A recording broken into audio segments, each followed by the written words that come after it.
Hello and thank you for joining me. Today I'm going to be showing you how to make apples using polymer clay. Coming up next is all the tools and materials you'll need, and then we'll get started. Okay, so for the actual apples you'll need 3 shades of polymer clay, and I'm using Fimo polymer clay, and I've got a tiny bit of dark brown here, or chocolate, and we're going to use that to make the apple stalks. And then I've got here yellow, and I've got white, and we're going to mix those two together to make the actual apple. I've got here a single-edged blade to cut the Fimo. I've got some poppy seeds here, and that's optional if you want to cut the apple in half, and we use these as the apple pips. You'll need a pin, that's for pricking a hole into the apple.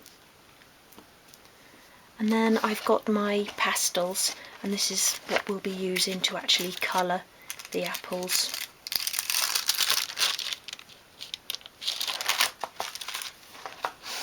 And finally I've got here a couple of ceramic tiles which I actually use as a work surface. You'll also need something to keep your hands and equipment nice and clean as you work. We're going to begin by making the apple stalks. Now you might think that we're doing it the wrong way around, but it's much easier then to put the baked stalk into the hole in the apple than an unbaked stalk, and you'll see what I mean as we go along. Now that's probably far too much there, so you just want to cut a tiny little bit of your chocolate brown Fimo, and then warm that between your fingers, and I'll just sort of warm it up and roll it into a ball, and then I can tell you the size of the ball and we'll see how many stalks we can get out of that.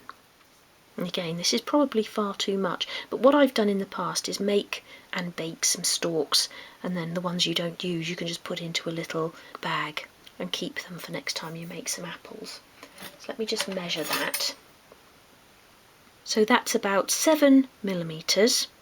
So we'll start off with that and see how many that makes. Now I've seen some really lovely apples on Facebook and Instagram, but sometimes the stalks just look a little bit too thick, and I'm guilty of that myself. When you're making the stalks you think they're really fine and that they'll be thin enough, but when you actually put them into the apple they do look rather thick. So we really want them to be hairbreadth. So roll. If it breaks off that's fine, just put that piece to one side. Just keep rolling until you've got a nice even roll of clay. And even this looks thin now, but it's far too thick. So I just want to keep going.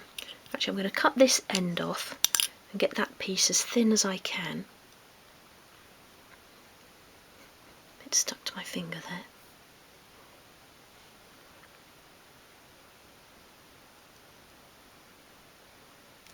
So keep rolling and try and keep it even all the way along if you can.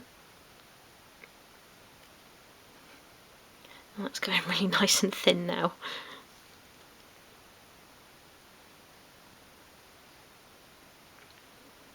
I don't know if you can tell from that angle, but I've still got some sort of thicker bits in there, so I'm trying to even it out. Let's cut that again just to make it easier.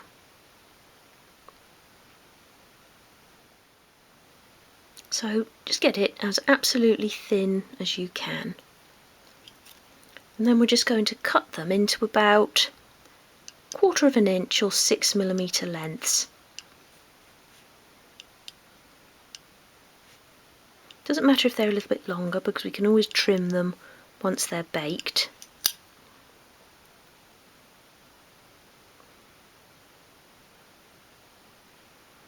I'm just sort of moving them around and straightening them out and making the thicker ones a little bit thinner as well. I can actually get 2 out of that piece there.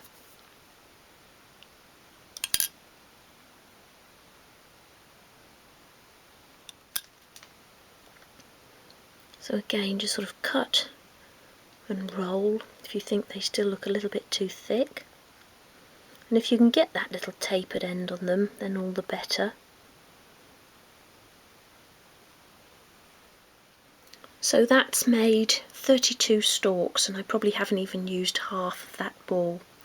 But I'm going to make a few more, and that way, if some of these are too thin, then I'll have enough. So I've got about 40 stalks there. So I'm now going to go and bake those, and actually on this tile, but only for about 10 minutes. And do check the pack for the baking instructions. So whilst the stalks are baking, we're going to make the apples. And for this we're using 1 part yellow to 4 parts white. So a quarter of your mixture will be yellow. So work them between your fingers to warm them up and roll them into a ball.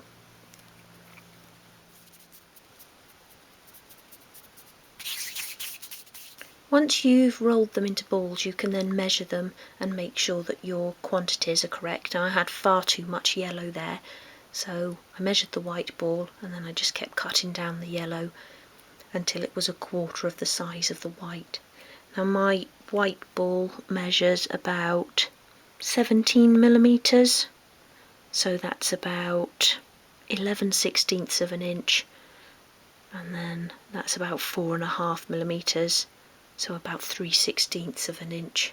So that's the sort of quantities you want, and then you want to just roll them into a little sausage, just along your tile like that.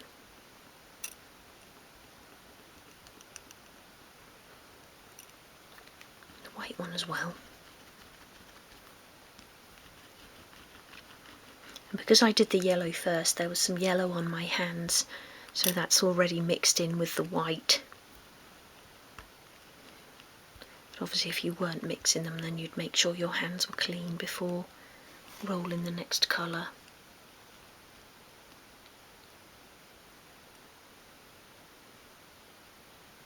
So get them to roughly the same length like that, and then you can lay the yellow one on top of there. And then you just want to mix them together, so you can alternate between rolling them into a sausage and then twisting them up and rolling it into a ball. And you need it to be completely mixed, so no streaking or marbling. And once those colours are perfectly blended, you'll get this lovely pale yellow buttery colour. Now I'm going to roll that into a sausage, measuring about 6 to 7mm, so that's about a quarter of an inch. But if you think that 6mm translated into real size would be 72mm, so just under 3 inches, and 7mm would be about 3¼ inches, so that's about the size of an apple. And of course they're not all going to be exactly the same size, so you can have some variety in there, but don't go too big with them. So once you've rolled it out, you can sort of hold your ruler over the top and just see what size you've got. So that's actually about 5mm there. So I'm going to roll that back together again. I've not rolled it out quite so thin. 5mm ball would make an apple of about 2¼ inches, about 60mm, so that would be a little bit too small. Let's roll that out again. I think because I was chatting I just kept going. Concentrate this time. Get it to about there and then see what that is. So that is about 6mm now, and about 7mm in that little thicker area there. So that's about right. And then you want to cut that into strips again of about 6 to 7mm. Or cut it into sections, I mean.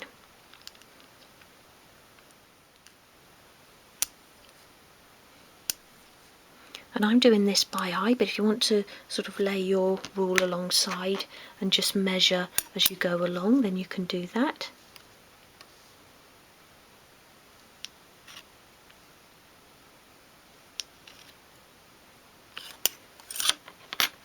And I've got a small one at the end. And then each of these sections you want to roll into a ball. You can get a nice ball shape by rolling it between your fingertips like that. And just pop that onto your tile. And do that for each section you've cut.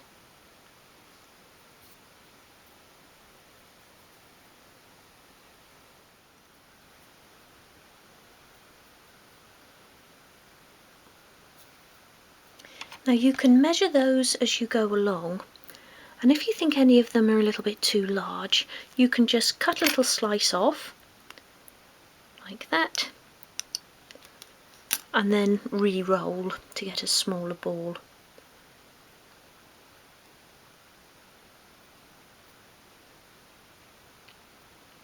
And if you cut sort of several slices off a few of them, you can then roll all of those into a ball and get one more apple. But I'm happy with those now. And the light outside is going, so we're getting a bit shadowy in here. If it gets too bad, I'll stop and carry on recording in the morning, but I hope it's okay for you. Quick look through the camera. See, that's my big head again, making a shadow there. Maybe if I move around a little bit. Okay, so we're now going to colour the apples, and for that we're going to use our chalk pastels. Now I'm going to do a mixture of red and green apples. Now what you can actually do is take a piece of scrap paper and use one of your colours to create some chalk dust onto your paper, and then you can brush that onto the apple. But what I'm actually going to do is put the chalk dust into the palm of my hand. So just rub a little bit in there like that. Now please don't do this if you have any sort of allergies to chalk dust. I'm not sure if that's a thing, but if you do have sort of have sensitive skin in that area, then please don't do it this way. Use the brush and a piece of paper. But if you are able to do it this way, then put a bit of the chalk dust into your palm and then just rub the ball against it like that. And you can see that's picking up the dust there, giving it a nice green colour. Pop that back down and do the next one. Again, as you pick up more of the chalk dust, the next apple will become a little bit lighter, and that's fine because they're not all going to be exactly the same colour. This would be like a nice crunchy Granny Smith apple. Once you bake this chalk on, it does stay, it doesn't come off, even when you handle it, so I really like using the chalks to colour the clay like this. A little bit of a lighter one there, which is nice. And then once you start running out of chalk, just do a little bit more. And I'd be interested to know if anybody else does it this way. I think I sort of discovered it by accident, just by I'd got some chalk dust on my hand and just rubbed it off with the clay. I thought it might be an easier way of doing it. Obviously you can only do round things like this. So I want to do about half of my apples in the green, and then I'm going to use that lovely red colour in there.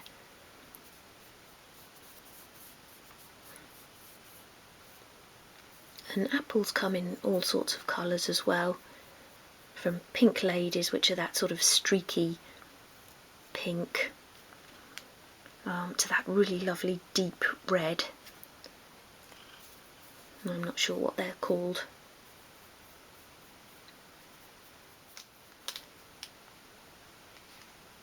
Like that. And then I'm going to use this lovely bright red, and I'm not going to wash my hand, I'm going to leave the green there. And I don't mind the green and red mixing in. And then I just really want to gently rub these over the red. I want them to have that sort of mottled effect, like a sort of pink lady. I don't want it to be too solid.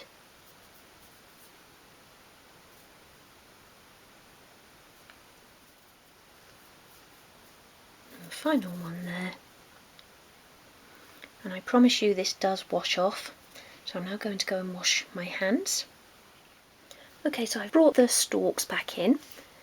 They're now completely hardened off. And I've got here a pin and a pair of tweezers with a pointed tip, which will help when handling the stalks. So you want to make a hole into each of the apples. So poke the pin into the apple. Try not to press too hard because you want to avoid flattening off the bottom of the apple. We want to keep it as a sphere. And then pull that off the pin like that. So do that with each one, nice and gentle, so you don't misshape it too much.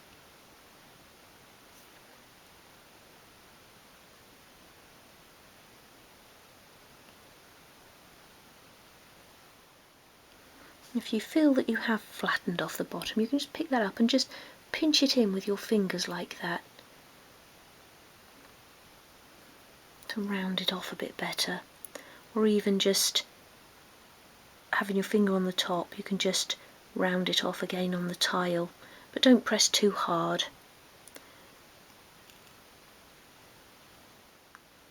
Okay, make sure your fingers are clean when you're doing this, but you don't want to contaminate the colour.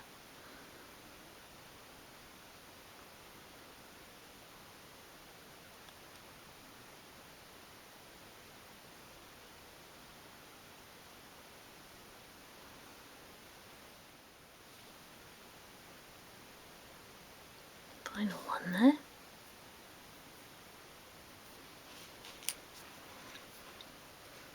And using your tweezers, take one of your stalks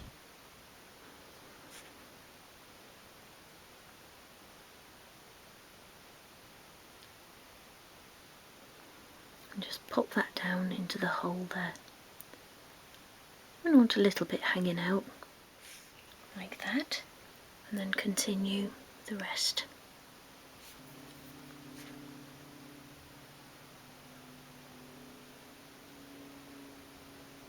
Again, try not to squash the apple down when you're putting the stalk in.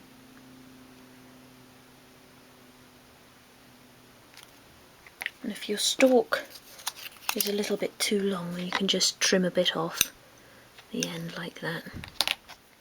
Once each of your apples has a stalk, they're ready to bake, and I'm going to put this tile straight into the oven again. And again, for timings, just follow the instructions on the pack. And there are the baked apples, and these are now completely cool, so do let them cool down and try not to touch them until they have, because you can still sort of dent the clay. It will still be a little bit soft until they've completely cooled. And I'm really pleased with how these have turned out, and especially the colouring on some of these red ones, which gives them the look of those pink ladies, where they've got a sort of streaky colouring. So I want to use these in a little fruit bowl in my doll's house kitchen. Now I'm not going to glue them in yet because I might have a go at making some other fruits, maybe some pears and some grapes, and then I'll glue them all in together. So you might want to do the same thing and wait until the other tutorials come along, or you might just want a bowl of apples. And if you do, you can actually glue them into place using a tacky glue. So just put a little bit in the bottom of your bowl, and then you can put a few apples in, and then just use a cocktail stick to apply glue to the top layer of apples, and then display them how you want them. Make a really nice little display in there. Sometimes it's nice as well to have one just sitting next to the bowl, maybe that's toppled out. And something else you can also do is bring your blade back in, and you can actually cut one of the apples in half. So go right down the centre,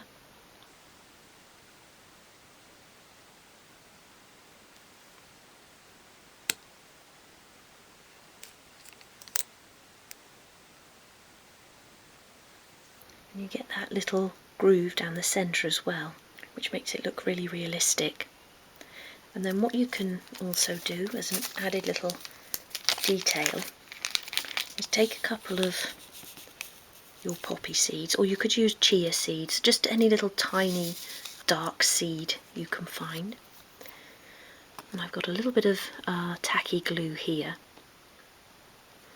And you really do just want a tiny amount on there.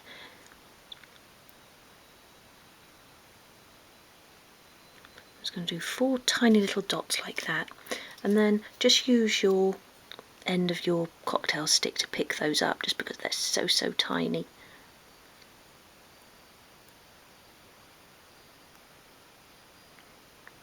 And just pop that onto the little dot of glue.